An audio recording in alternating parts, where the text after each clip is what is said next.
Welcome to the Nerd Party.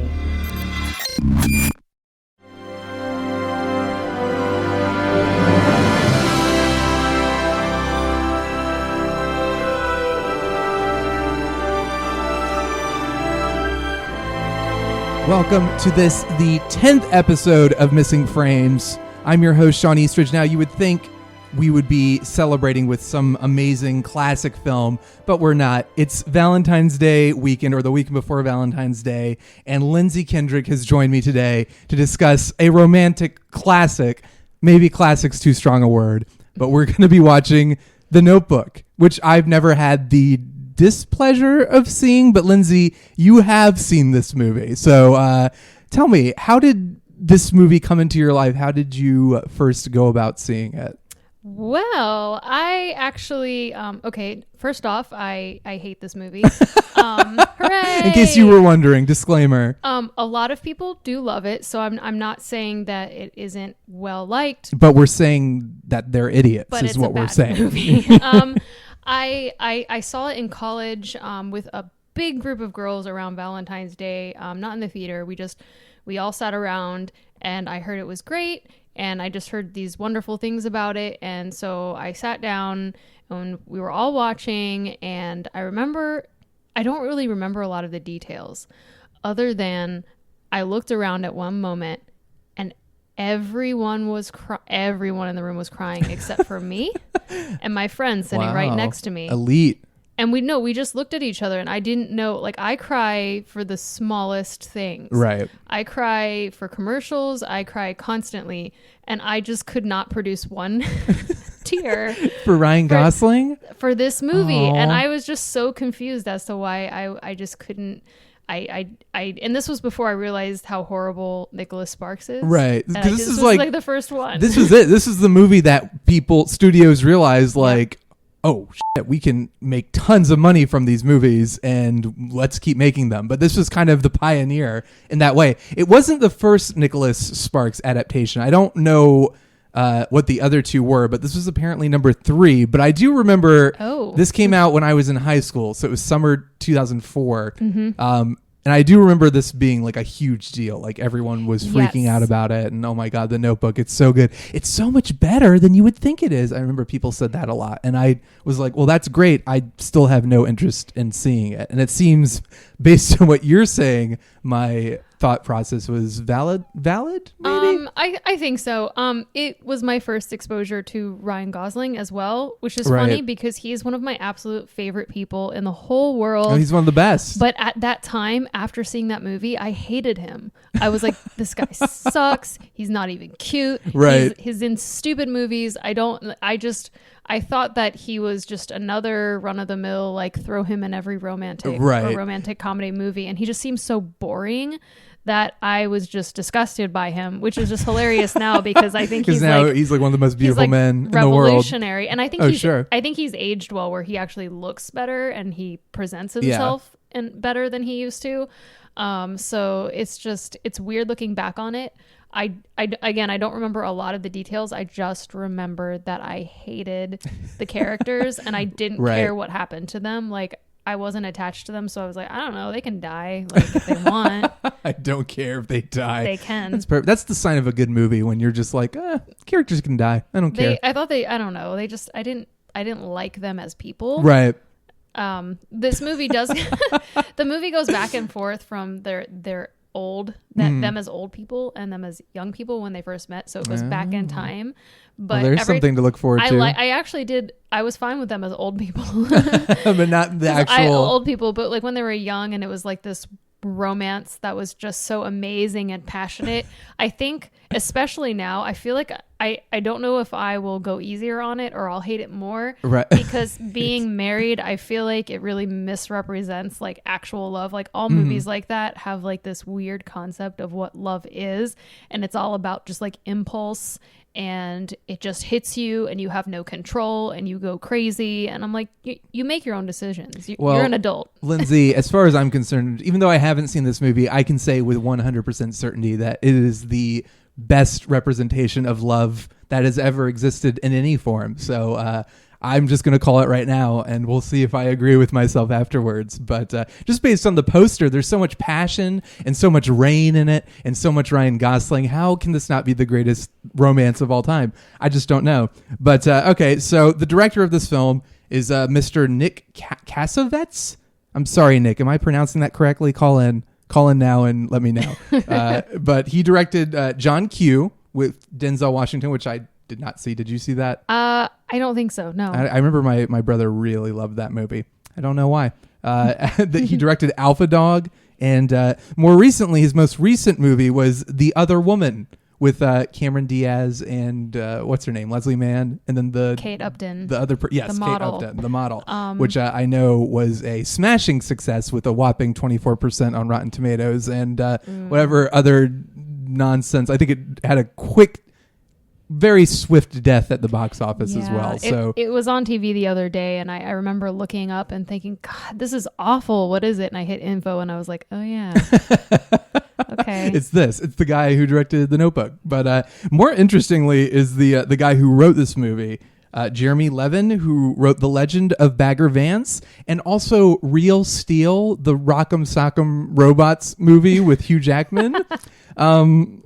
Also wrote The Notebook because, that's what I think about when I think of Rock'em Sock'em Robots. Not connected at all. I heard, no. Wasn't The Legend of Bagger Vance really good apparently? It was so long ago. I saw it, but I don't remember seeing it. I remember it was like a Will Smith vehicle, basically. It's a golf. Like it was like, oh, here I am and look how amazing of an actor I am. But I don't know if it was, I think people called it. Like they were like, oh yeah, this is sappy crap, but I saw it I think when it first came out, so it's been a while, but I think it was supposedly decent. At least I probably would look back and think it was a little cheesy, but right. The robot movie, okay.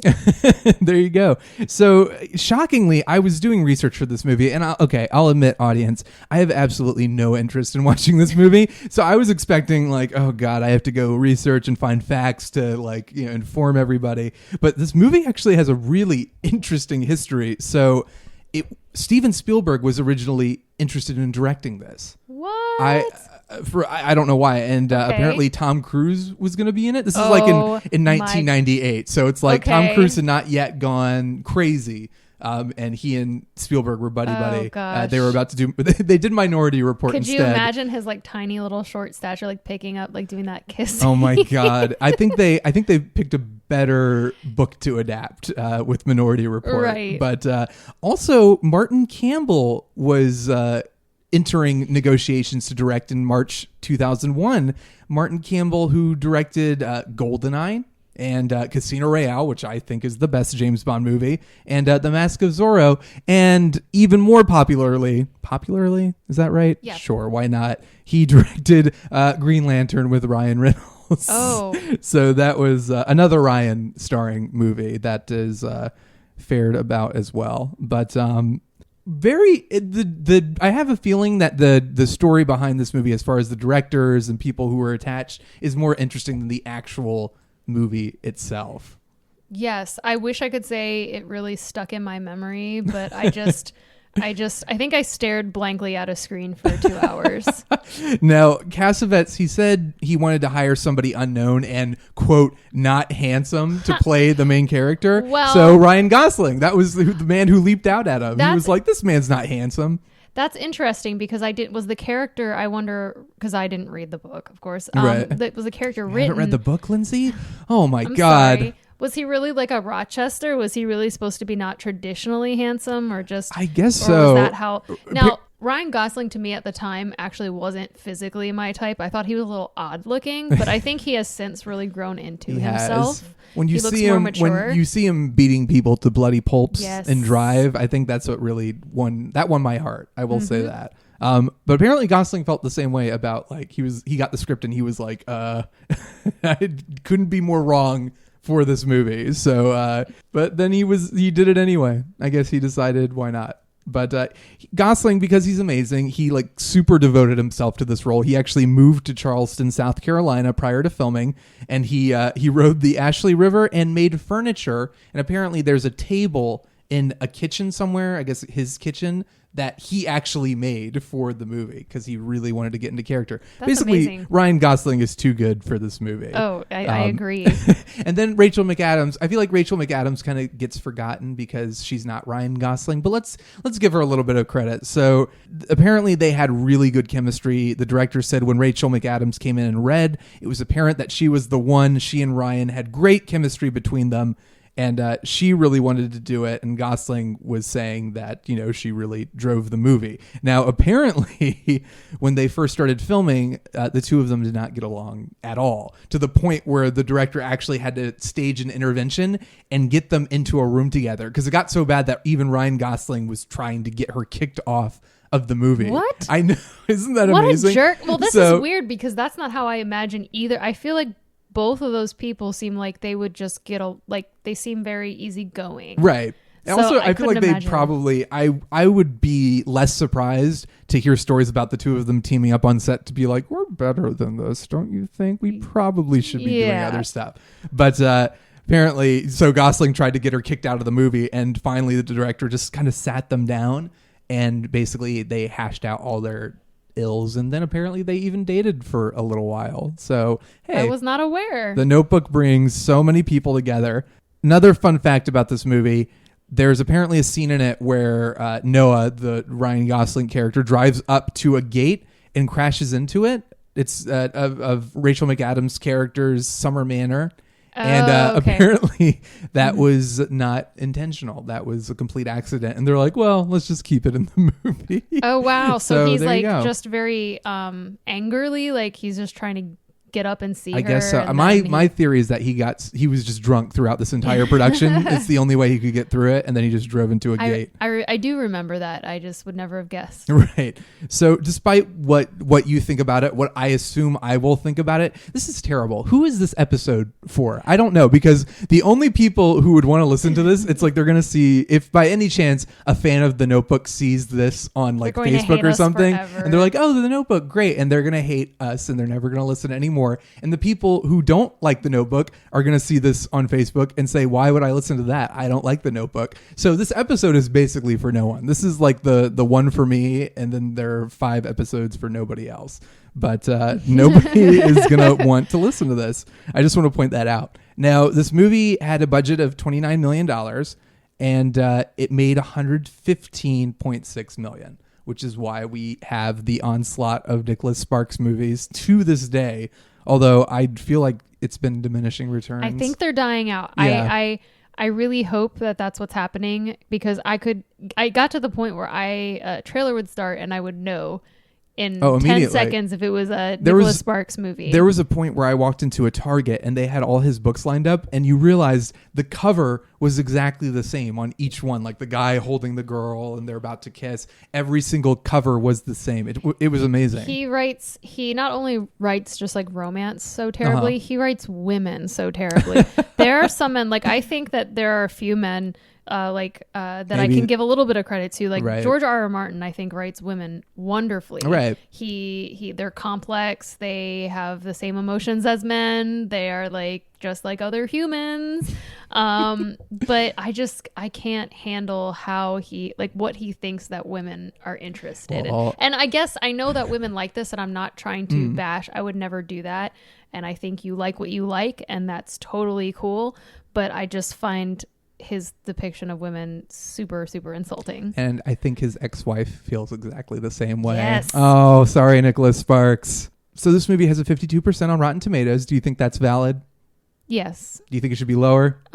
I don't know. I don't know if I'm overreacting. I kind of want to rewatch it and see if my opinion like chills out a little bit. Okay. I was just really disappointed because I think I was expecting something great and I was just not into it at all. Yeah. So I'm thinking maybe that now that my opinion of Ryan Gosling and Rachel McAdams is better. What if we both end up loving this? Because we are both pretty. I mean, I can tell. I feel I'm getting this vibe from you, but I feel extremely dismissive of this movie already. So I would be shocked if I actually liked it, and we come back and we're like, oh my god, that wasn't that bad. I'll be completely honest. If I end up not really hating it, I'll say that. I'll say, hey, you know what? That really wasn't that bad. But it's apparently probably the best Nicholas Sparks adaptation. That doesn't surprise me. It doesn't say a lot, but it is, because I watched a couple of others that just for laughs, and they are horrible. There was one with like a ghost. I don't even know what happened, but there was literally a ghost in the movie, but it was like a romantic, I think. I don't know. It was like really like TV movie bad.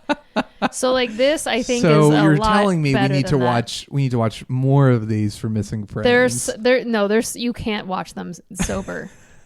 You can't watch them sober. We're about to watch this sober. Just a fair warning. Unless you have alcohol somewhere, and I don't really drink, so it's going to be all you.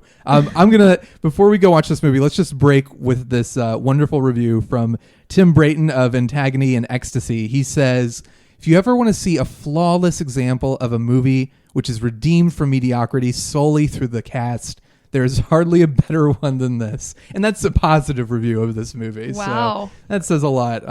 But all right, I guess let's go not get drunk and watch The Notebook. Okay, I'm ready.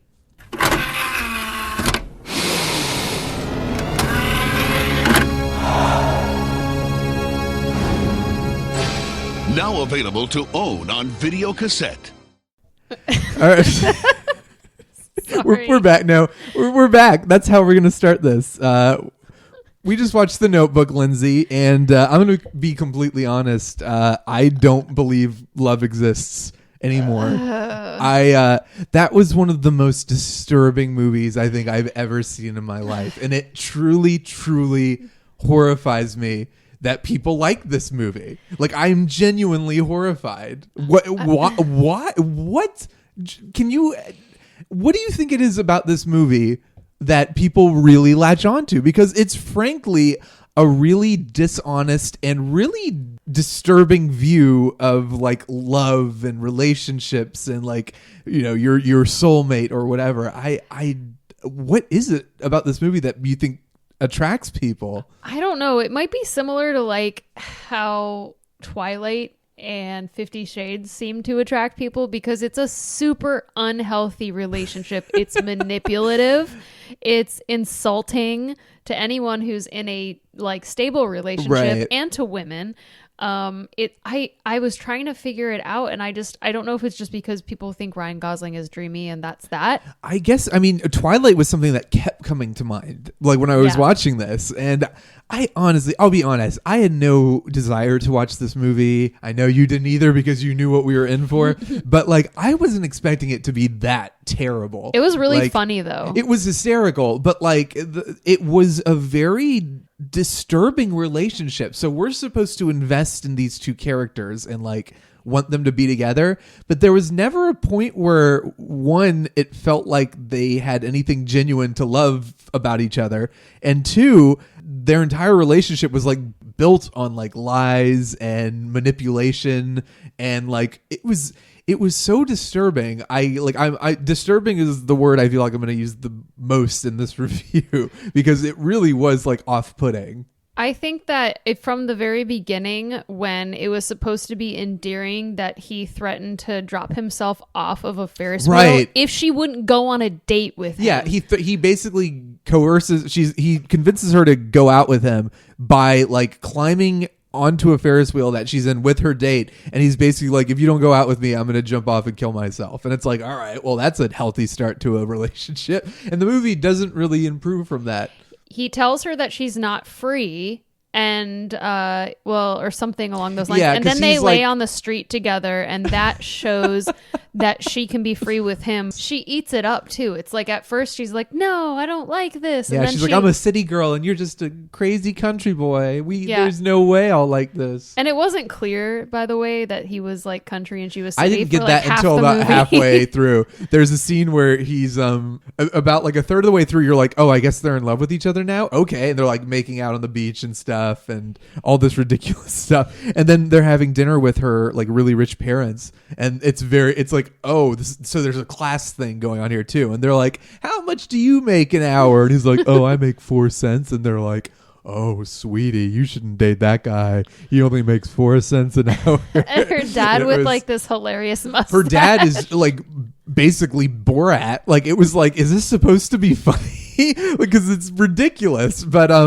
I took notes throughout the movie, During and I'm the going to try. movie. Let me see if I can if we can interpret what I'm talking Oh my about, gosh. because Okay. it's basically very simple notes. So the first note I took was fake ducks. So the opening of this movie, the opening shot of this movie is this beautiful lake and a man's rowing over it, and then they introduce like CG ducks. They were And it was like, definitely it looked fake. like Birdemic. Like I was like literally like, already this is the best movie I've ever seen. This is Birdemic. They're just like geese flying all over, and they're clearly fake. And then I don't know if it's because you mentioned this in the opening of this episode or because I read it somewhere, but like I knew from the beginning that it was Ryan Gosling, that the old guy was Ryan Gosling. Like, so they open with like an old man and an old woman, and the old man's like, here, let me read you, the old woman with dementia, a story.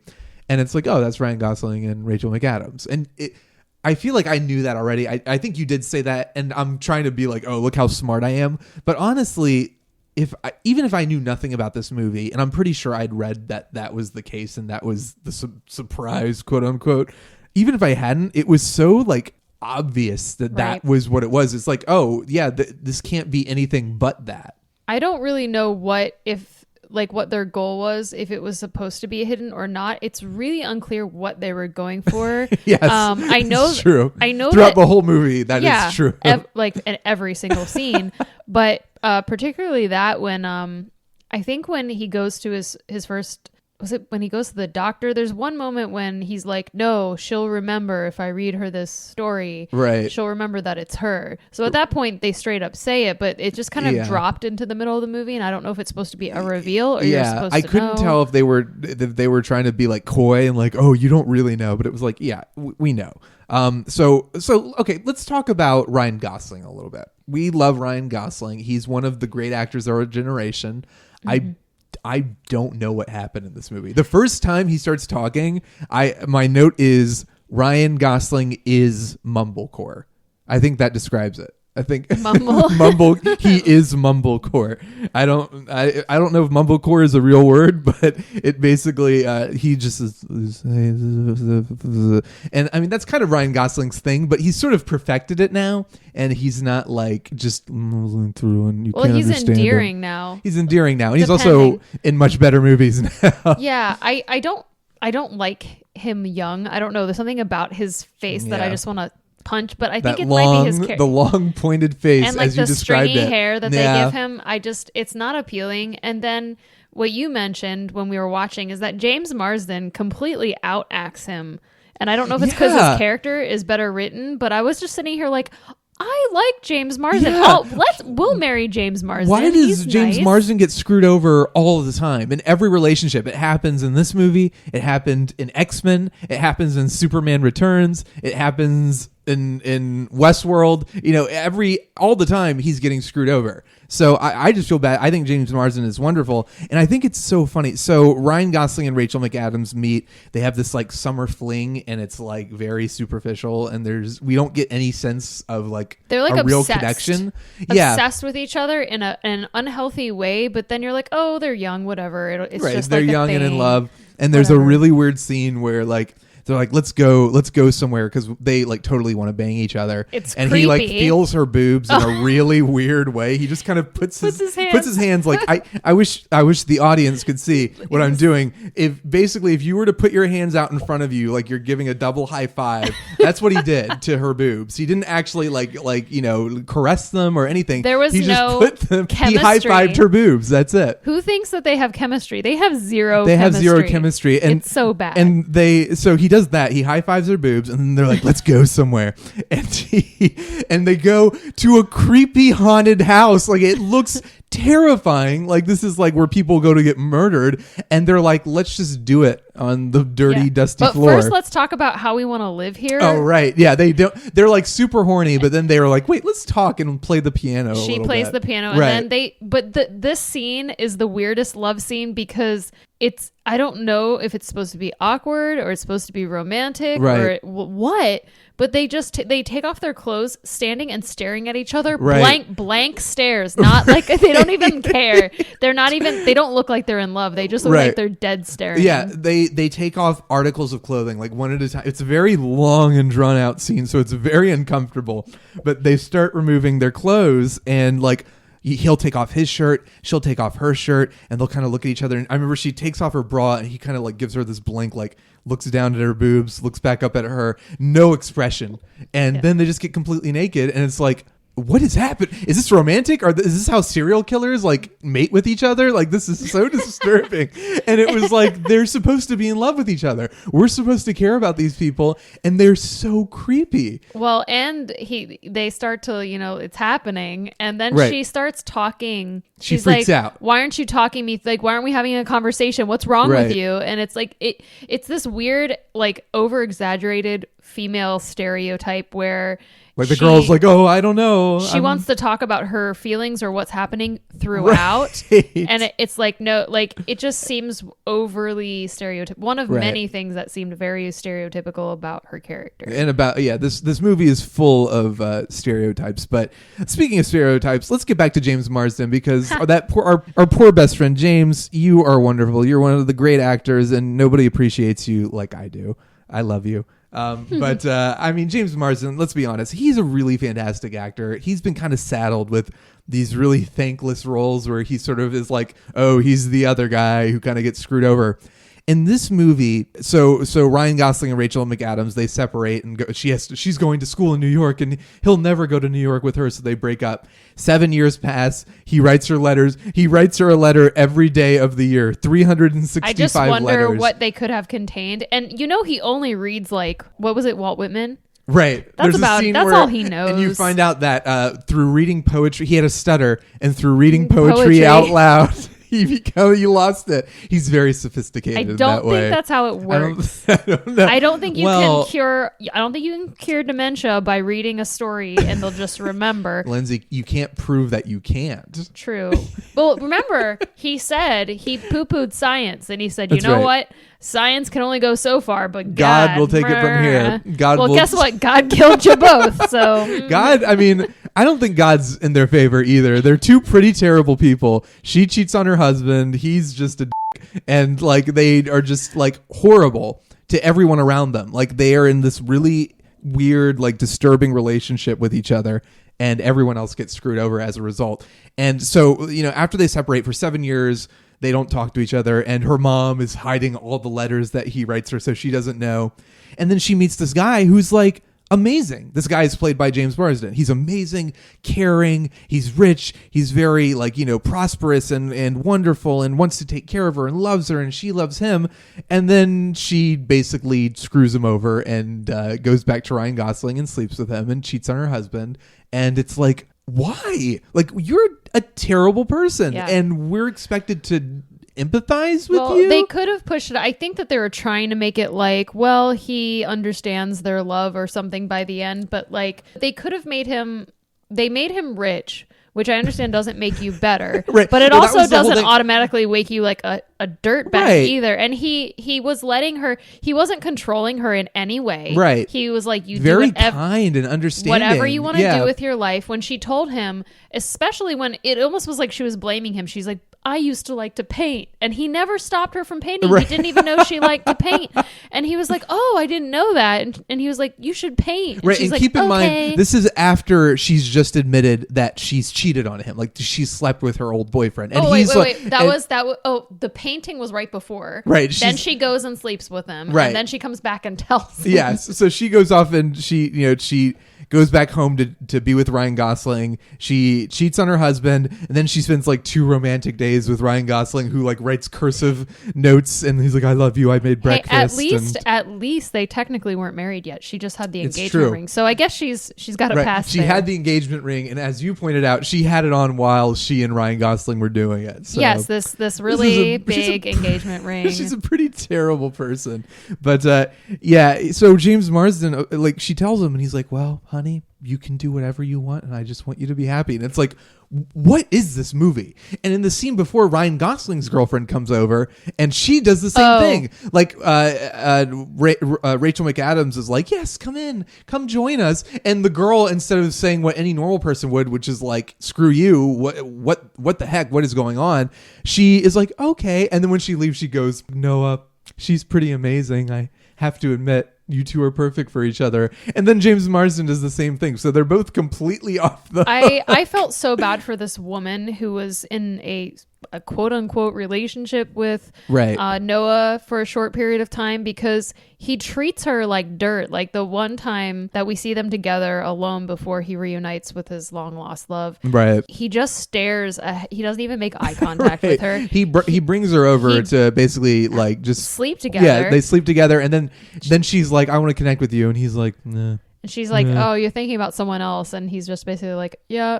It's abusive in some kind of weird emotional way. An emotionally abusive relationship. He uses her for sex, and then and then basically is like, come in and have dinner with me and the woman who I really love. Yeah, the woman who I'm technically cheating on you with. Let's all hang out.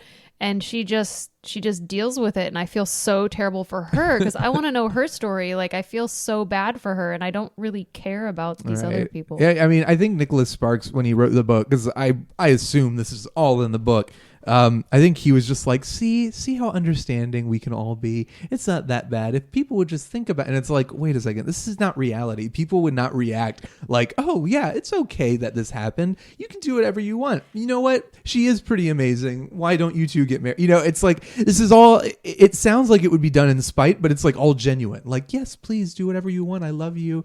And so they basically enable these two main characters' terrible behavior, and they get like rewarded for it, because in the end they end up getting married and they spend all their time together. It's wonderful. And they have a family, and then she gets dementia, and he's dementia. Right.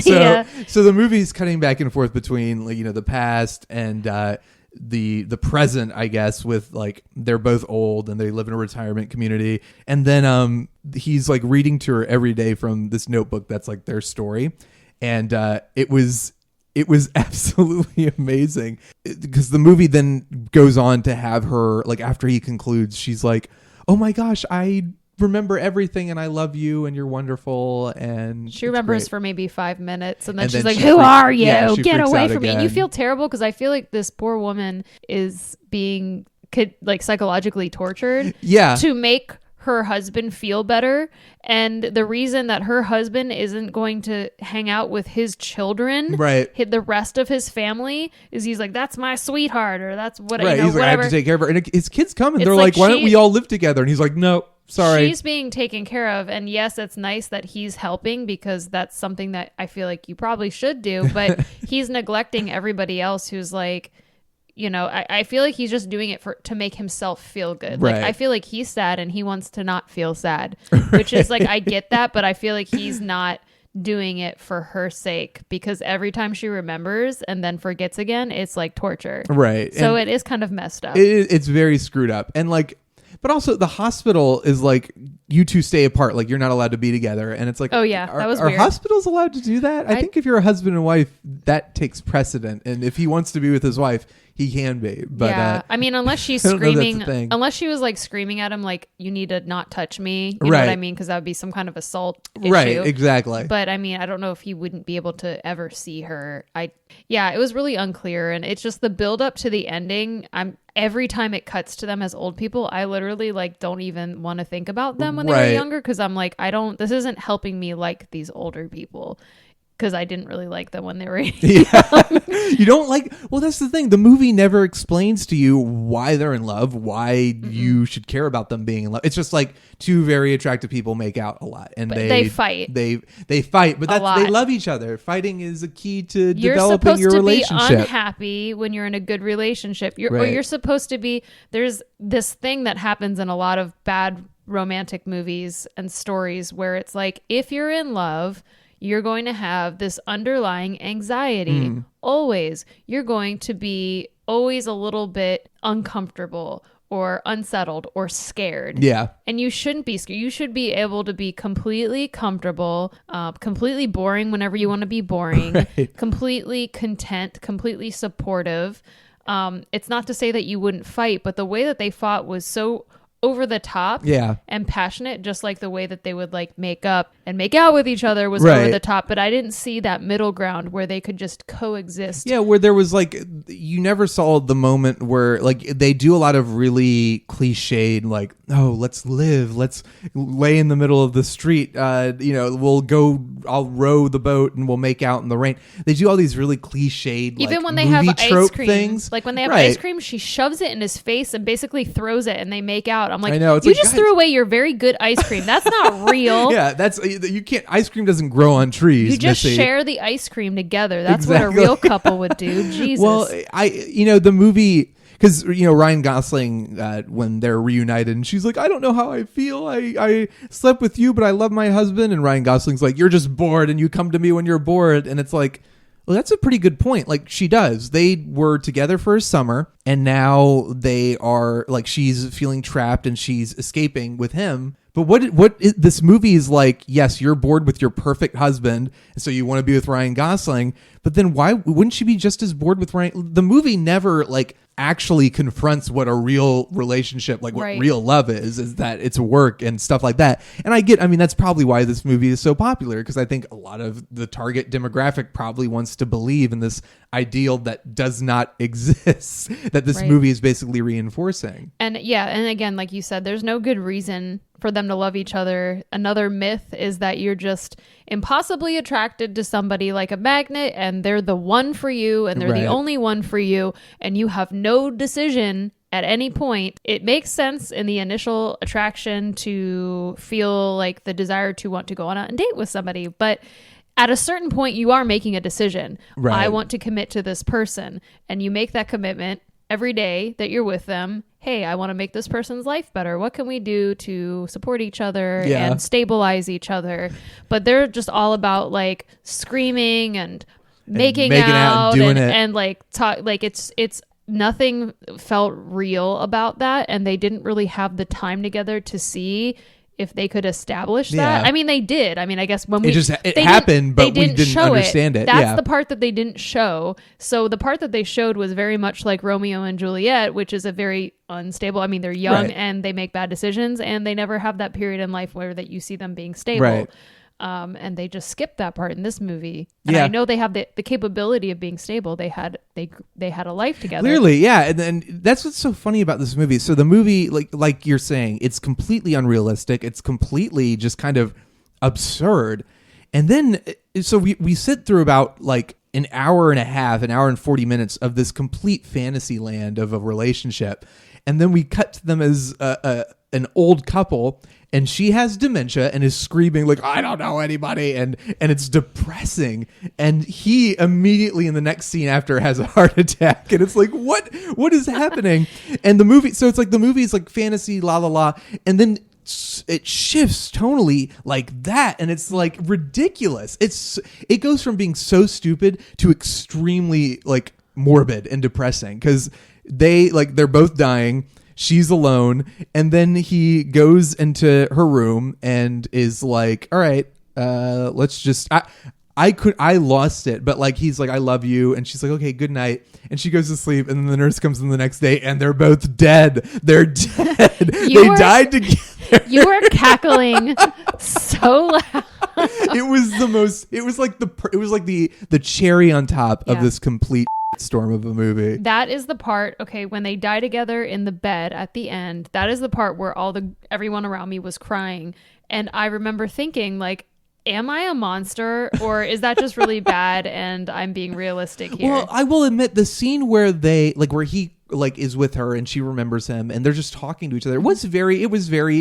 It felt like the only emotionally true scene in the movie. I actually want to see a movie where it's them starting from when they have their stable relationship, when they're like, 30s, 40s, and on up until their old age together. Right. That's kind of the movie that I'm more interested in if we're talking about a love story and not a strangely tonally off, emotionally manipulative movie. Because it was like, hey, romance, and then like gut punch, like at the end, to where it's like you can't help but laugh because it's so Like, is that what really just happened? Is that where you're going with this? Yeah. Like, come on. Like the whole movie just amounts to they die at the end and they're miserable. It's great. But and then what happened? I honestly, there was a moment where, because the whole time I was like, oh, the old guy's Ryan Gosling, she's Rachel McAdams. And then there was a moment where I thought they were going to trick us and have the old guy be James Marsden. And I would have given the movie so much credit if they did that. And it didn't. I was like, oh, I'm giving the movie way more credit than it deserves.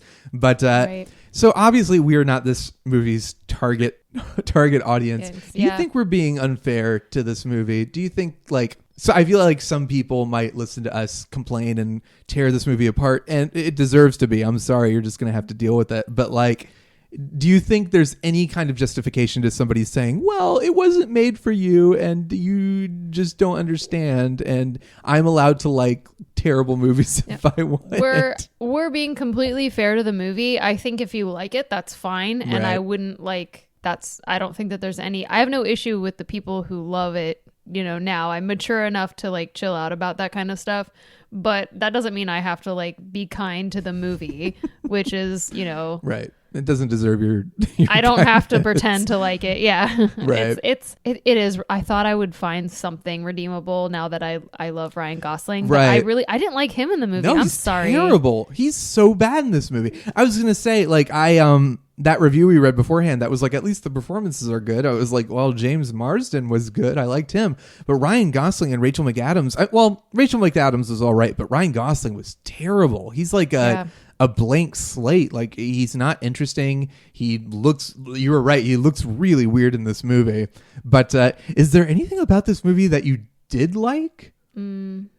No, I mean, other than James Marsden being really kind James and Marsden sweet. was like the perfect husband, and Yeah. she threw him away. I didn't even like the ducks. Like, there were too many. There are too many ducks. Clearly, Wait, too many that ducks. one scene where there are like ducks everywhere, and then it cuts to like close-ups of them, and you can see clearly the ducks are gone. Like, if you just look in the corner of the screen, you can see the ducks have disappeared. Well, there were like mysteriously. a million ducks, which was terrifying. It wasn't cute. Right. And then she gives them bread, and somehow they don't swarm her. And I like, thought they crap were all like over I her. and I told you the story, but I'm going to tell the audience now. I had an experience where I was in a boat, I was in a canoe with my wife, and we were being chased by a duck in a lake, and the duck just kept coming after us, and we were like rowing desperately away, and it was terrifying. So that scene was like, it was like PTSD. I had like horrible Vietnam flashbacks to that duck coming after me, and I was like, why would you want to be in a lake surrounded by ducks feeding them, because they would totally eat you? But not in this movie. I would love to see a movie that had a scene with characters like you and your wife rowing with a duck fall. Like, that would be Right. such a true to life, wonderful thing. Like, you dealing with awkward, stupid things Right. is just. And this movie had none of that. It wasn't grounded at all. No. It didn't even have the moments. No, you never you had very superficial, like they're at the beach. Oh, they are like on a date, but it was like. Like the movie tells us a lot. Like the narrator will come in and be like, and boy, oh boy, did they love each other? And it was like, do they? Because I don't get that at all. Yeah, the narrator was really. It had to like feed stuff to you. Yeah, exactly. It was like, they were mismatched because he was from the country, see? Right. And I was like, I didn't. It's okay. like, well, yeah, thanks for telling us. It's a good thing somebody did. I think where he does play this type of character well, it's just not really in this movie. Like when he's in a movie that's Ryan Gosling? written better. Yeah. Yeah. When Ryan Gosling, like The Place Beyond the Pines, he is a not well off sort of guy. And I feel like that and Drive, and I mean, a lot of his movies where he's just like either down on his luck or working class. Well, even La La Land. Like La La La Land, he's Land. basically the same character, but extremely charming. And all of these movies, and the movies where he's awkward and when he's not awkward, he still comes across as very genuine, Right. and he's endearing in many different ways depending on the role. But this role, I think the character is just written so terribly that Yeah. I didn't gravitate towards him even at all. Even now that I like Ryan, I just nope. Right. Nothing about this movie was really there were no redeeming qualities. It was pretty terrible throughout. I'm sorry, we're being really negative. We but- are. But I mean, let's face it, this movie kind of deserves it. I know there are people who really love this movie, and frankly, I think you're sick. You need help. You're twisted, and I'm here, and we're here to support you. If you need support, just reach out at Join Nerd Party. Just reach out to them, tell them how you feel, and that you're suffering from notebook syndrome, and we'll be there for you. But all right, so nothing redeeming about this movie. Ryan Gosling is terrible. The only redeeming thing is that it was so much fun to We had a lot of fun watching it. I wish everybody could have been there, but there were tons of moments where it was just like you couldn't help but laugh at just the sheer absurdity. And also, honestly, I thought it was going to be like sappy and romantic and kind of lame, but I wasn't expecting the sheer amount of just absurdity with their relationship being so like not genuine, and just the fact that these two terrible people are like just treating everyone around them like garbage. And although her mom was pretty terrible to her, her mom bad. Like, her mom hides all the letters that he sent her, and then she saves them. And at the end, she's like, "Here you go." And it's like, "Wait, you saved those, and you just happened to have them on you?" There was mixed messages with her, because then she talked about her old romance and how she chose that. But then she's like, "But I love I love my husband. I love your dad." So, and then she leaves. So that was just a confusing, like, shoved in part where her mom shows a little bit of humanity, but she's still not she does bad things. So everyone's pretty terrible in this movie, except for James Marsden. He is a saint. A+. So what should our rating system be on a scale of 1 to 5? Ducks. I say ducks. We can do CGI geese, bearded Ryan Goslings. Oh wait, I like the beard. Okay, let's do bearded Ryan yes. Goslings. Okay, so on a scale of 1 to 5, how many bearded Goslings do you give this? Bearded Gosling sounds like a duck anyway. I want to sound like I'm not being dramatic, but I'm going to give it 1. I'm sorry. Yeah. I was going to say maybe 2, but now that I watched it and I can't think of what I liked about it, I have to say 1. Right. I am in complete agreement with you. I think it's kind of nice. You know, it's the 10th episode of Missing Frames, and it's kind of nice that we have a landmark in this way. I think this is officially so far the worst Missing Frames movie we've watched. Yeah. I would give it 1 out of 5. It was really, really terrible, but in a very disturbing way, where it was like, I can't believe people actually like this. But I'm glad I finally saw it, I guess. I'm glad we could watch it in the sense of it was like we weren't surrounded by crying people, because they would have been very offended by the laughter. Yes. But anyway, so Lindsay, if people want to yell at you for hating this wonderful film, where can they reach you on Twitter? Sure. Yell at me all you want. It's happened before at a tiny Amazon with underscores between each word. And James Marsden, if you're listening, please reach out to me at Yay Shawn Dorman. I'm here for you, and we'll create a support group for you. Him and Sean Bean, I think they need like a support group where it's like they're both constantly getting screwed over. They need to both be in a movie together where they're just these fantastic guys and nothing terrible happens to Exactly. them. I think we should create a buddy movie with Yes. James Marsden, Sean Bean. Nobody dies. Yes. Everyone's happy. They get everything they want. It won't be great drama, but it'll just make me feel good. But also, if you want to, do reach out to @JoinNerdParty. And if you're listening to us, wherever you're listening, rate us. I don't know what the rating systems are anywhere, but I know on iTunes you can write a review and give us a 5-star rating, and it helps us out so much, and we'd greatly appreciate it. Be sure to go to thenerdparty.com and check out all the shows. Thankfully, they didn't have to go through this, but they're still pretty good shows. So I would definitely recommend giving them a shot. And Lindsay, thank you so much once again. This is great. So you've done 3 episodes in a row, and they've all been. The first one, I was terrible to one of your favorite movies. The second one, we were super depressed, and now this one is just another terrible movie. It's okay. It's a pleasure. I love talking about movies, regardless of good, bad, and different. Well, that's good. So I'll try to pick a better one next time, just for your sake. Sure. But thank you so much, everyone, for tuning in. Notebook sucks. But happy Valentine's Day, everybody. Do something better than fall in love with a fake person. Have a realistic date with someone that you care about and you support. Yeah, actually talk to each other. That would be good. Communication. All right, everybody. Take care.